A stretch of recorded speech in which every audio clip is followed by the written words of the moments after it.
રાજ્યમાં ભ્રષ્ટાચારનો વ્યાપ વધ્યાનો સાંસદનો એકરાર સામે આવ્યો છે। હા, ખુદ સાંસદે જ કર્યો તંત્રના ભ્રષ્ટાચારનો ખુલાસો। સાંસદ રામભાઈ મોકરિયાએ કર્યો આ મોટો ખુલાસો। ફાયર એનઓસી માટે મેં પણ આપ્યા હતા 70,000। ડેપ્યુટી ફાયર ઓફિસર ભીખાભાઈ ઠેબાને પૈસા આપ્યા હતા, જે સમયે હું બિઝનેસમેન હતો ત્યારે આપ્યા હતા। સાંસદ બન્યા બાદ ઠેબા પાસેથી પૈસા પરત મંગાવ્યા। ભીખાભાઈ ઠેબાએ કવરમાં 70,000 નાખી મને પરત કર્યા। રાજકોટ મનપામાં પૈસા વગર કોઈ કામ થતું નથી, આ સાંસદનું નિવેદન સામે આવ્યું છે।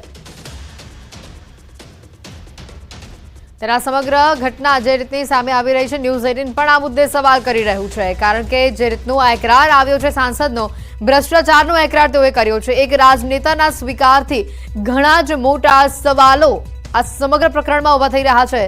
ફાયર એનઓસી માટે કેમ 70,000 રૂપિયા આપવા પડ્યા? હાલ આ સૌથી મોટો પ્રશ્ન ન્યૂઝ 18 કરી રહ્યું છે। પૈસા આપવા એ ભ્રષ્ટાચારને પોષવા બરાબર નથી શું? કારણ કે જે રીતે પૈસા આપ્યા, આ ચોખ્ખી રીતે અહીંયા ભ્રષ્ટાચાર થયો હોવાની આ બાબત સામે આવી। સાંસદે ભ્રષ્ટાચાર ખુલ્લો પાડ્યો કે પછી તેને પોષ્યો, તે પણ હાલ સૌથી મોટો સવાલ ઉભો થઈ રહ્યો છે। સાંસદ બન્યા બાદ કેમ તેમણે પરત લીધા પૈસા? બિઝનેસમેન હતા ત્યારે પૈસા આપ્યા હતા અને સાંસદ બન્યા તેમ પૈસા પરત માંગ્યા, પૈસા પરત લીધા, કાર્યવાહી કેમ ન કરી? હાલ તે પણ સૌથી મોટો સવાલ ઉભો થઈ રહ્યો છે। ત્યારે એમપી બન્યા બાદ પણ કેમ ભ્રષ્ટાચાર સામે પગલાં યોગ્ય સમયે ન લેવામાં આવ્યા? જાહેર જીવનમાં રાજનેતા આ વેણ તેઓના કેટલા યોગ્ય?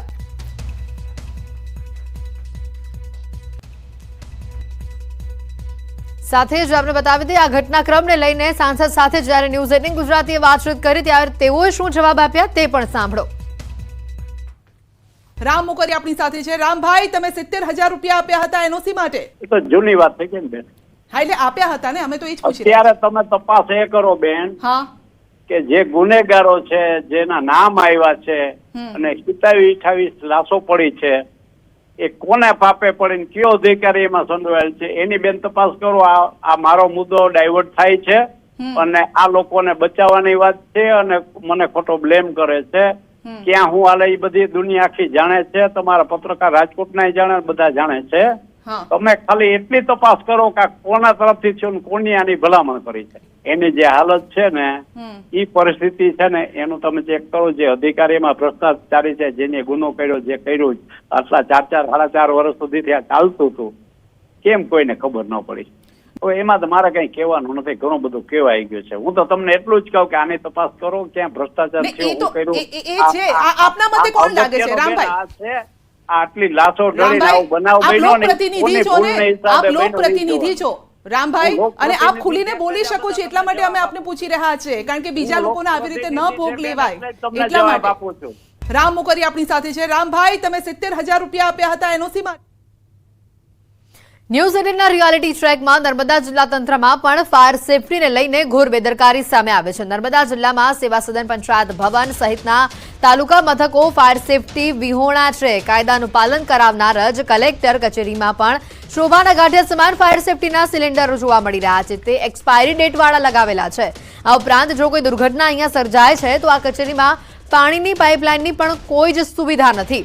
નર્મદાના સેવા સદન, પંચાયત ભવન સહિતની કચેરીઓમાં મોટી સંખ્યામાં અરજદારો આવતા હોય છે, અને તેમ છતાં રાજકોટની દુર્ઘટના બાદ પણ ફાયર સેફટી બાબતે નર્મદા જિલ્લાનું વહીવટીતંત્ર હજી પણ ઘોર બેદરકારી દાખવી રહ્યું છે।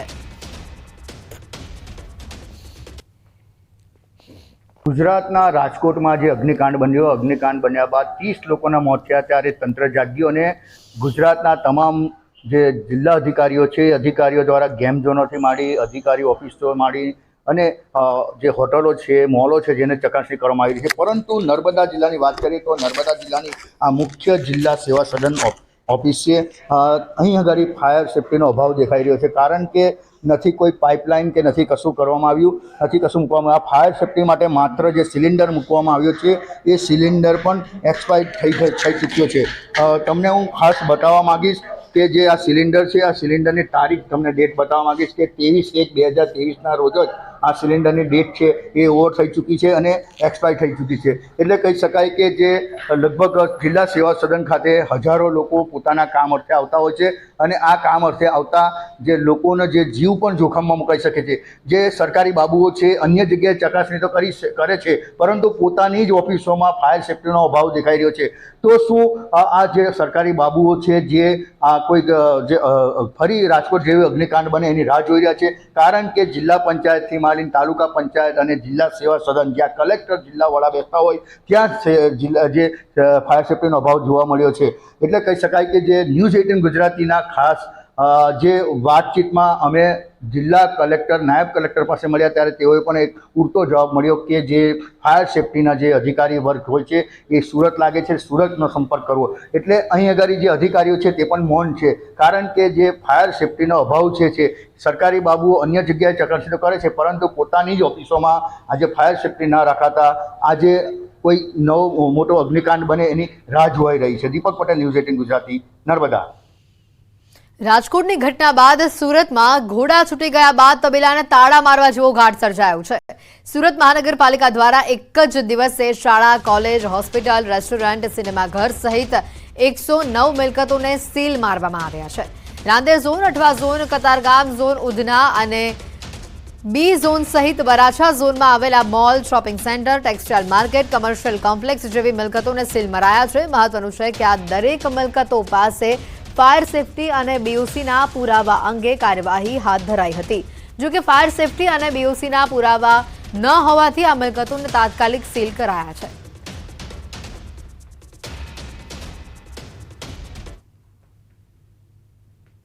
રાજકોટની ઘટના બાદ સુરત મનપાનું તંત્ર એક્શન મોડમાં ઘોડા છૂટી ગયા બાદ તબેલાને તાળા મારવા જેવી હાલત સુરત મહાનગરપાલિકા દ્વારા આમ કુલ મળી શાળા, કોલેજ, હોસ્પિટલ, રેસ્ટોરન્ટ, સિનેમા ઘર સહિત 109 મિલકતોને એક જ દિવસમાં આ ફાયર સેફ્ટીના લઈને સીલ મારી દેવામાં આવ્યા છે. 109 મિલકતો પૈકી 49 જેટલી હોસ્પિટલોનો સમાવેશ થાય છે.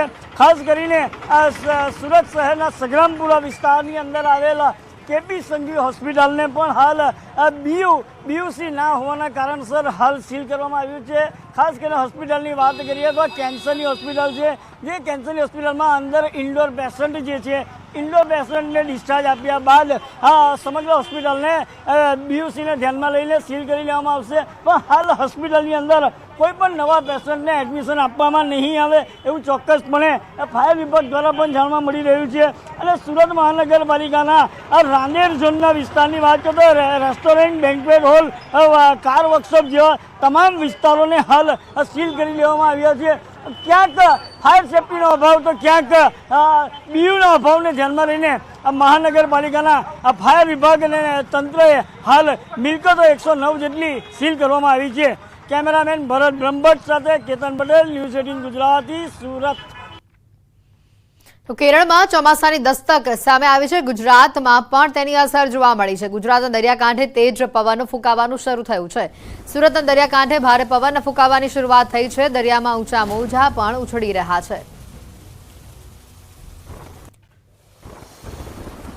કેરળમાં ચોમાસાની જે દસ્તક થઈ છે અને બાદ તેની અસર હવે સુરતમાં પણ જોવા મળી. ગુજરાતના દરિયાકાંઠે પણ પવન ફૂંકાવાનું શરૂ થયું. આ દ્રશ્યો સામે આવી રહ્યા છે. દરિયામાં ઊંચા મોજા ઉછળતા પણ જોવા મળ્યા.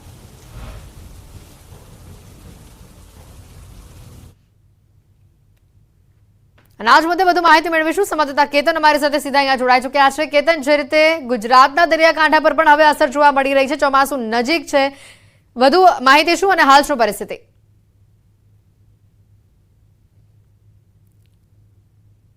વાત કરું તો આજે દક્ષિણ ગુજરાત અને ખાસ કરીને દરિયાકાંઠાનો જે વિસ્તાર છે, ડુમસ, નવસારી, તિથલ, વલસાડ અને દમણ સહિતના વિસ્તારની અંદર જે દરિયાકાંઠાના વિસ્તારમાં ભારે પવન ફૂંકાવાની શક્યતાઓ શરૂ થઈ છે, ભારે પવન ફૂંકાઈ રહ્યો છે.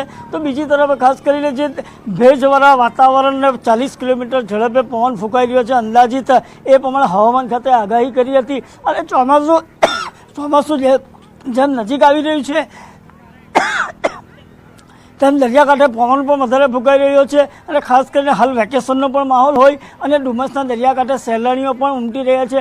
દ્રશ્યની અંદર જોઈ શકો છો કે આ ડુમસના દરિયાકાંઠે હાલ આ પ્રવાસીઓ પણ વધુ દેખાઈ રહ્યા છે અને ખાસ કરીને વરસાદ ચોમાસું નજીક હોય જે અંતર્ગત દરિયાઈ ભેજવાળા પવનોનું પણ પ્રમાણ વધુ જોવા મળી રહ્યું છે અને ચોક્કસપણે કહી શકાય એમ છે કે હાલ આજે 30 થી 40 કિલોમીટરની હવામાન ખાતાની આગાહીના પગલે હાલ આ પવન ફૂંકાઈ રહ્યા છે અને શહેરી વિસ્તારની અંદર પણ 20 થી 25 કિલોમીટરની ઝડપે પવન ફૂંકાઈ રહ્યા છે એવું હવામાન ખાતાનું ચોક્કસ આગાહી મુજબ જાણવા મળી રહ્યું છે.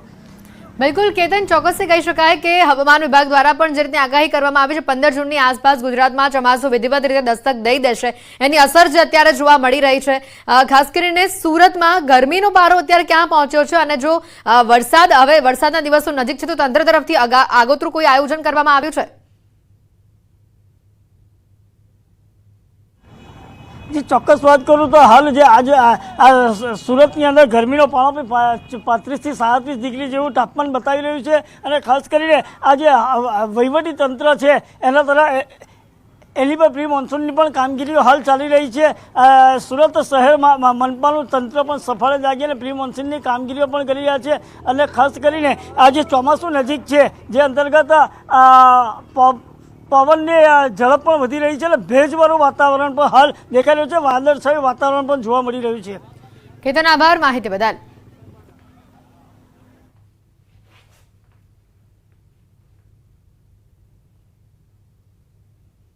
સમાચારોમાં હાલ રોકાઈશું એક બ્રેક માટે.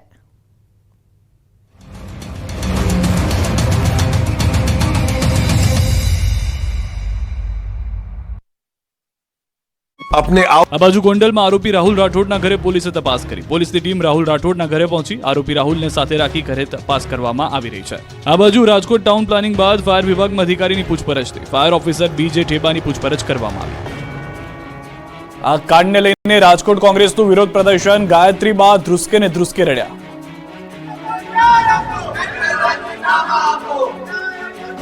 રાજકોટ ટીઆરપી ગેમ ઝોન અગ્નિકાંડ મામલે કોંગ્રેસ આક્રમક મૂડમાં જોવા મળી રહી છે. કોંગ્રેસ દ્વારા કલેક્ટર કચેરી ખાતે વિરોધ પ્રદર્શન કરવામાં આવ્યું. વિરોધ પ્રદર્શન બાદ કોંગ્રેસના આગેવાનો દ્વારા સૂત્રોચ્ચાર કરી કલેક્ટરને આવેદનપત્ર આપવામાં આવ્યું.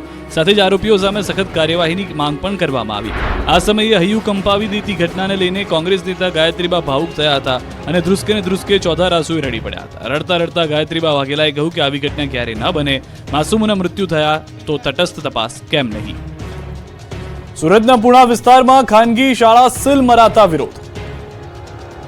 રાજકોટમાં આગની ઘટના બાદ ગાઢ નિંદ્રામાં સૂતેલું તંત્ર સફાળું જાગી ગયું છે. દેખાડો કરવા રાજ્યભરમાં ફાયર સેફટીને લઈને તપાસના નાટક શરૂ કરાયા છે. ત્યારે સુરતના પુણા વિસ્તારમાં ખાનગી શાળાઓમાં સીલ મારી દેવામાં આવી. શાળા બંધ કરાતા વિરોધનો વંટોળ શરૂ થયો. પુણા ગામમાં ફાયર અને પાલિકાની ટીમે તપાસ હાથ ધરી હતી. 20 વર્ષથી ચાલતી નાલંદા શાળામાં ફાયરને લઈને તપાસ કરવામાં આવતા આ શાળામાં ન તો કોઈ ફાયરના સાધનો હતા ન તો ફાયર એનઓસી હતી. છતાં ગેરકાયદે 20 વર્ષથી બિલ્ડિંગ ધમધમી રહ્યું હતું, જેથી શાળાને સીલ કરાતા ખાનગી શાળા મંડળ સંચાલન સમિતિ દ્વારા વિરોધ કરવામાં આવ્યો. સમિતિ દ્વારા ફાયરની એનઓસી હોવા છતાં બિલ્ડિંગ ગેરકાયદેસર બતાવી સીલ કરાઈ હોવાના આક્ષેપ કરાઈ રહ્યા છે. જ્યાં સુધી તમામ શાળાના સીલ નહીં ખુલે ત્યાં સુધી અન્ય શાળાઓ પણ બંધ રાખીને વિરોધ કરવાની ચીમકી અપાઈ.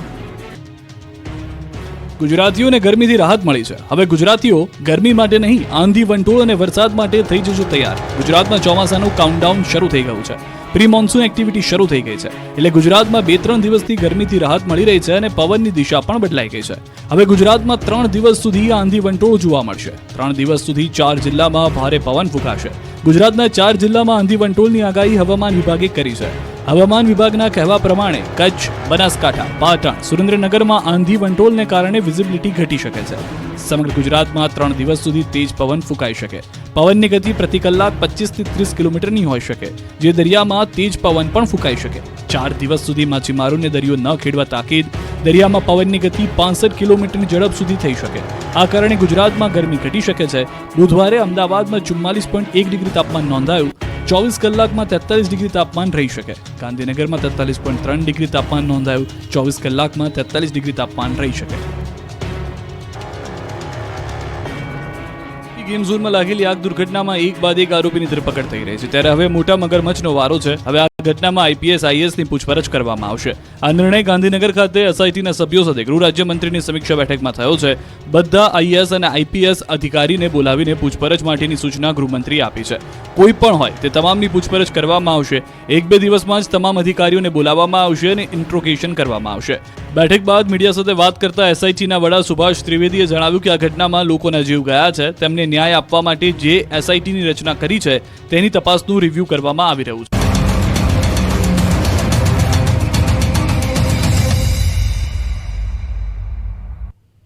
બ્રેક બાદ આપનું સ્વાગત છે.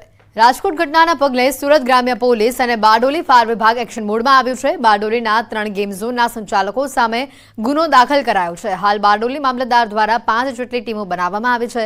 ગેમ ઝોન, મોલ, દુકાન, સમાજવાડી, શાળાઓ આ સહિતના એકમોમાં ફાયર સુવિધા અંગે યોગ્ય તપાસ કરવામાં આવી રહી છે. બારડોલી નગરમાં ચાલતા 24 snooker club, orbit game zone મળી કુલ 3 ગેમ ઝોનના સંચાલકો સામે હાલ ગુનો નોંધાયો છે. ફાયર સુવિધા વિના લોકોનું જીવન જોખમાય તેવા એકમોને સીલ કરવામાં આવી રહ્યા છે.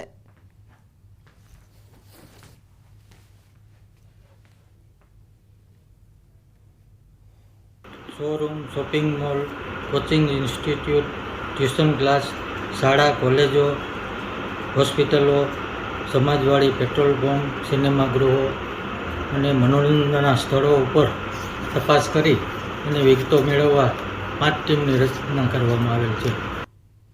વડોદરામાં નશાબાજ યુવકોની જાહેર માર્ગ ઉપર રાહદારીઓ અને પોલીસ સામે દાદાગીરી સામે આવે છે. મોડી રાત્રે માર્કેટ 4 રસ્તા નજીક રિક્ષામાં દારૂની મહેફિલ માણી નશામાં ધૂત યુવકો તોફાન મચાવી રહ્યા હતા અને સાથે જ રાહદારીઓએ ઠપકો આપતા તીક્ષ્ણ હથિયાર બતાવતા રાહદારીઓમાં પણ ભય ફેલાયો હતો.